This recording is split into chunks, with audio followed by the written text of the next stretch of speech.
mampir sebentar ke Lubuk Durian. Sebagai tanda kita bersaudara, sambutlah salam saya dengan penuh senyuman. Assalamualaikum warahmatullahi wabarakatuh. Alhamdulillahilladzi hadana lihadza wa ma kunna linahtadiya laula an hadana Allah. Laqad ja'at rusulu rabbina bil haqqi wa nudu an tilkumul jannah uristumuha bima kuntum ta'malun. Amma ba'du. Puji dan syukur kita kehadirat Allah Subhanahu wa taala. Selawat dan salam semoga senantiasa tercurahkan pada junjungan kita Nabi Muhammad sallallahu alaihi wasallam. Dewan Hakim yang arif dan bijaksana, kaum muslimin wal muslimat rahimakumullah, khususnya anggota Korpri dimanapun berada. Pada kesempatan ini, izinkan saya menyampaikan dakwah Al-Quran dengan judul Pandemi COVID-19, Ujian bagi Orang yang Beriman. Jauh sebelum masa pandemi COVID-19 ini, Al-Quran telah mengisyaratkan akan adanya virus. Di antaranya dalam surah Al-Baqarah ayat 26 yang berbunyi, A'udzu billahi minasy syaithanir rajim. Bismillahirrahmanirrahim.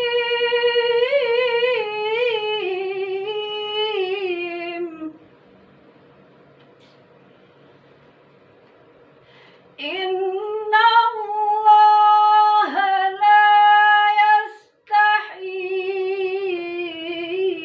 an yadriba mathalan ma ba'udatan fama fawqaha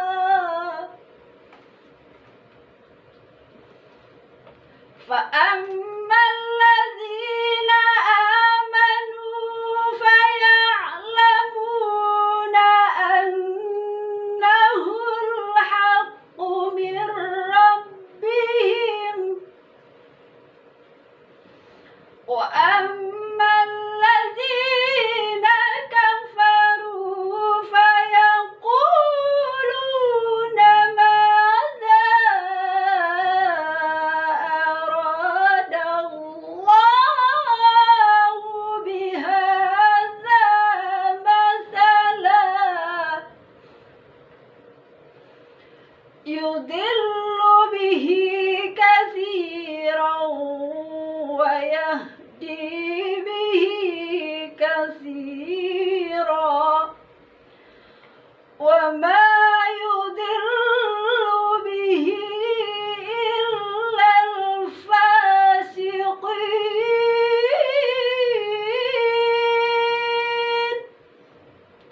Yang artinya, aku berlindung kepada Allah dari godaan setan yang terkutuk dengan menyebut asma-Mu ya Allah yang Maha Pengasih, Maha Penyayang.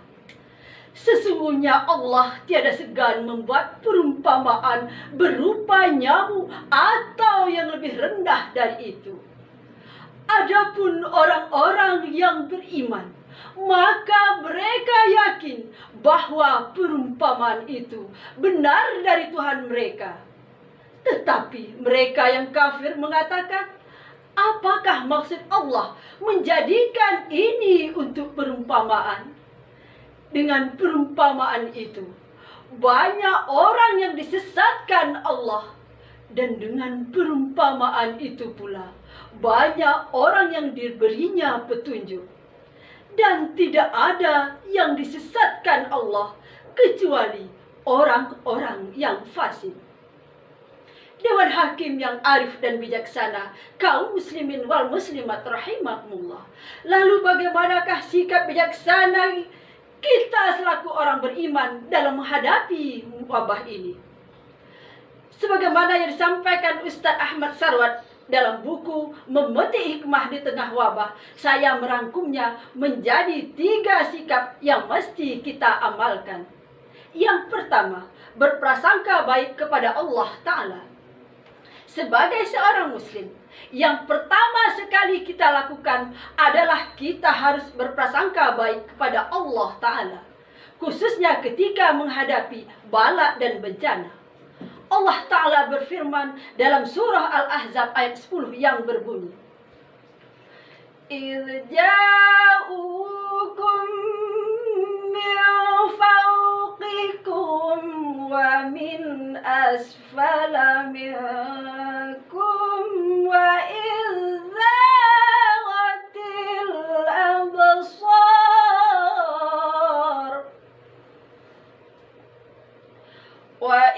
زَاغَتِ الْأَبْصَارُ وَبَلَغَتِ الْقُلُوبُ الْحَنَاجِرَ وَتَظُنُّونَ بِاللَّهِ الظُّنُونَ. Sadaqallahul azim. Artinya, yaitu ketika mereka datang kepadamu dari atas dan dari bawahmu, dan ketika penglihatanmu terpana dan hatimu menyesat sampai ke tenggorokan, dan kamu berprasangka yang bukan-bukan terhadap Allah. Kaum muslimin rahimakumullah. Jadi sebagai orang yang beriman, seyogyanya kita senantiasa berprasangka baik kepada Allah Subhanahu wa Ta'ala. Senantiasa kita berucap dengan kata-kata yang baik, sehingga nantinya memunculkan rasa optimis dalam diri kita bahwa ini semua adalah ujian dari Allah yang harus kita lewati bersama dan insya Allah akan berakhir. Yang kedua, kewajiban menghindari wabah dan tidak membahayakan orang lain. Setelah ia menata akidahnya, seorang muslim mesti berikhtiar semaksimal mungkin untuk menghindari wabah ini. Demikian juga, ia wajib menghindarkan diri dari hal-hal yang membahayakan orang lain. Keduanya menjadi satu hal yang tidak bisa dipisahkan. Rasulullah Shallallahu Alaihi Wasallam bersabda yang artinya, Ta'un, wabah penyakit menular, adalah suatu peringatan dari Allah Subhanahu wa Ta'ala untuk menguji hamba-hambanya dari kalangan manusia. Maka apabila kamu mendengar penyakit itu berjangkit di suatu negeri, janganlah kamu masuk ke negeri itu. Dan apabila wabah itu berjangkit di negeri tempat kamu berada, jangan pula kamu lari daripadanya. Hadis riwayat Bukhari dan Muslim dari Usamah bin Zaid. Yang ketiga, wajib mengupayakan pengobatan. Syariah Islam memerintahkan kita sebagai hamba Allah untuk selalu mengupayakan kesembuhan. Sebab setiap penyakit itu datangnya dari Allah Ta'ala. Dan Allah tidak pernah menurunkan suatu penyakit kecuali diturunkan juga obatnya. Maka tugas dan kewajiban kita adalah untuk menemukan obat dari suatu penyakit tersebut. Perintah ini datang dari sisi Rasulullah Sallallahu Alaihi Wasallam. Likulli da'in dawa'un, fa iza usiba dawa'ud da'i bara'a biiznillahi azza wa jalla. Setiap penyakit ada obatnya. Apabila ditemukan obat yang tepat untuk suatu penyakit, maka akan sembuhlah penyakit itu dengan izin Allah azza wa jalla. Hadis riwayat Muslim.